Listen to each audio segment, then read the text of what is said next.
বন্ধুরা, আজকের ভিডিওতে কথা বলবো কোলিম্যাক্স সাসপেনশন নিয়ে। কোলিম্যাক্স সাসপেনশন এটা ওয়ালেস ফার্মাসিউটিক্যালস প্রাইভেট লিমিটেড এই কোম্পানি তৈরি করে। আর এই ওষুধের মধ্যে মেইনলি আছে ডাইসাইক্লোমিন হাইড্রোক্লোরাইড আর সিমিথিকোন। আর এটা অ্যান্টিফ্ল্যাচুলেন্ট আর অ্যান্টিস্পাজমোটিক হিসাবে কাজ করে। তো এই ওষুধটার প্রত্যেক 5 ml এর মধ্যে ডাইসাইক্লোমিন হাইড্রোক্লোরাইড আছে 10 mg আর সিমিথিকোন আছে 40 mg। আর এই দুটোই হচ্ছে আইপি মানে ইন্ডিয়ান ফার্মাকোপিয়ার হিসাবে নেওয়া হয়েছে। আর বন্ধুরা মনে রাখবেন, এই ওষুধটা যদি আপনি স্টোর করতে যান তাহলে 30 ডিগ্রির নিচের টেম্পারেচারে স্টোর করবেন।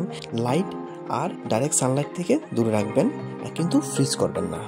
আর মনে রাখবেন, এটাকে ভালো করে নাড়িয়ে তারপর নিতে হবে।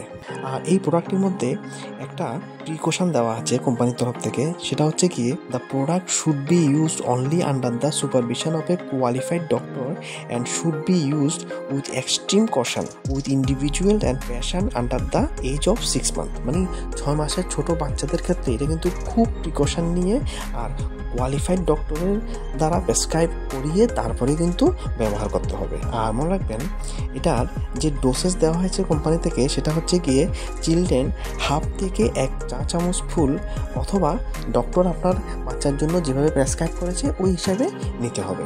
সাইড এফেক্ট, ডোজ ক্যালকুলেশন আর বাকি ইনফরমেশনগুলি শেয়ার করার আগে চ্যানেলে যদি নতুন এসে থাকেন তাহলে চ্যানেলটি কিন্তু অবশ্যই সাবস্ক্রাইব করবেন এই ধরনের মেডিসিনের ইনফরমেশনগুলি ফ্রিতে কন্টিনিউ পাওয়ার জন্য। এবার বলে দিই যে ওষুধটা কী কী কাজে ব্যবহৃত হয়।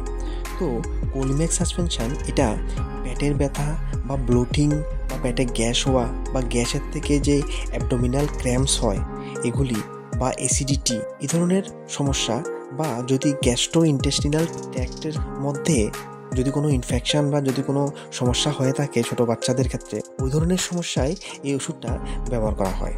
আর এই ওষুধটা মাসেলগুলিকে রিল্যাক্স করে, আর যে গাট বা ইন্টেস্টাইন আছে ওই ইন্টেস্টাইনের এক্সট্রা গ্যাসটাকে রিলিজ করে। আর এইভাবেই এটা ব্যথা কম করে। এছাড়া এই ওষুধটা ইরিটেবল বাউল সিনড্রোম বা যেটাকে শর্টে আইবিএস বলা হয়, এই সমস্যাও কিন্তু ব্যবহৃত হয়। আইবিএসটা কি? Irritable bowel syndrome.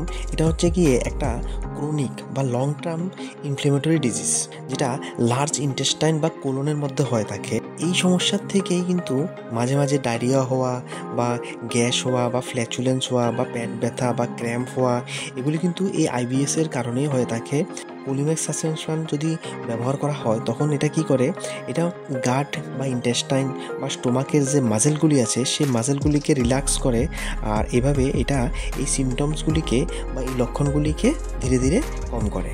মনে রাখবেন বন্ধুরা, আইবিএসের সমস্যায় বা পেট ব্যথার সমস্যায় ডাক্তার যখন আপনার বাচ্চার জন্য এই ওষুধটা প্রেসক্রাইব করে বা কোলিম্যাক্স সাসপেনশন প্রেসক্রাইব করে, তখন এটা কিন্তু কখনো কিছুদিনের জন্য, কখনো বা অনেক দিনের জন্য প্রেসক্রাইব করে।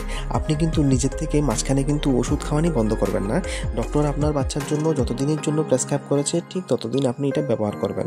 তা না হয় কী হবে, আবার সমস্যাগুলি ব্যাক চলে আসবে এবং বাচ্চার ক্ষেত্রে এটা একটা অসুবিধা তৈরি করবে।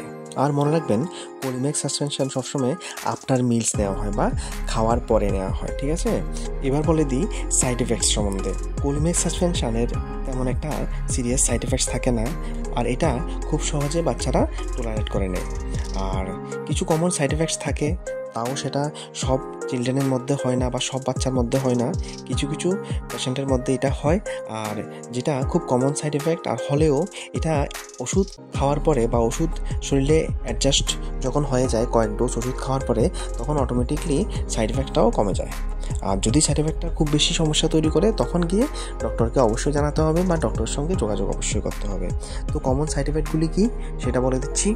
কমন সাইড এফেক্টগুলি হচ্ছে গিয়ে নোজিয়া, dryness in the mouth, dizziness বা ভিশন প্রবলেম, বমির ভাব আসা বা মুখ শুকিয়ে যাওয়া বা হালকা ঘুম ঘুম ভাব আসা বা ভিশনের কিছু প্রবলেম আসে। কিন্তু এগুলিও সবসময় হয় না, কিছু কিছু পেশেন্টের ক্ষেত্রে হয়। আর যদিও এগুলি অটোমেটিকলি আবার ওষুধ শরীরে অ্যাডজাস্ট হয়ে গেলে এটি কমে যায়। বন্ধুরা এবার বলে দিই ডোজ। আইবিএস বা ইরিটেবল বাউল সিনড্রোমের ক্ষেত্রে ইনফ্যান্টস বা একদম ছোট বাচ্চা যাদের বয়স 6 মাসের থেকে বেশি, তাদের জন্য 5 mg ওরালি দেওয়া যেতে পারে একদিনে 3 থেকে 4 বার। আর ম্যাক্সিমাম 20 mg দেওয়া যেতে পারে একদিনে। আর চিলড্রেন তাদের ক্ষেত্রে 10 mg দেওয়া যেতে পারে 3 থেকে 4 বার ডেলি, আর ম্যাক্সিমাম ডোজ 40 mg একদিনে দেওয়া যেতে পারে ওরালি। আর এটা ইনফরমেশান বা এডুকেশন পারপাসের জন্য আমি এক্সাম্পল হিসেবে দিলাম, কিন্তু আপনার বাচ্চার জন্য যে ডোজ ডক্টর প্রেসক্রাইব করেছে বাচ্চার ওজন মেপে, আপনি কিন্তু ওই হিসেবেই কিন্তু বাচ্চাকে খাওয়াবেন, আপনি নিজের থেকে সেলফ মেডিকেশন করবেন না। ঠিক আছে বন্ধুরা, এই ভিডিওতে এতটুকুই। ইনফরমেশনগুলি প্রয়োজনীয় মনে করলে ভিডিওটিকে একটি লাইক অবশ্যই দেবেন, আর ভিডিওটি দেখার জন্য অসংখ্য ধন্যবাদ।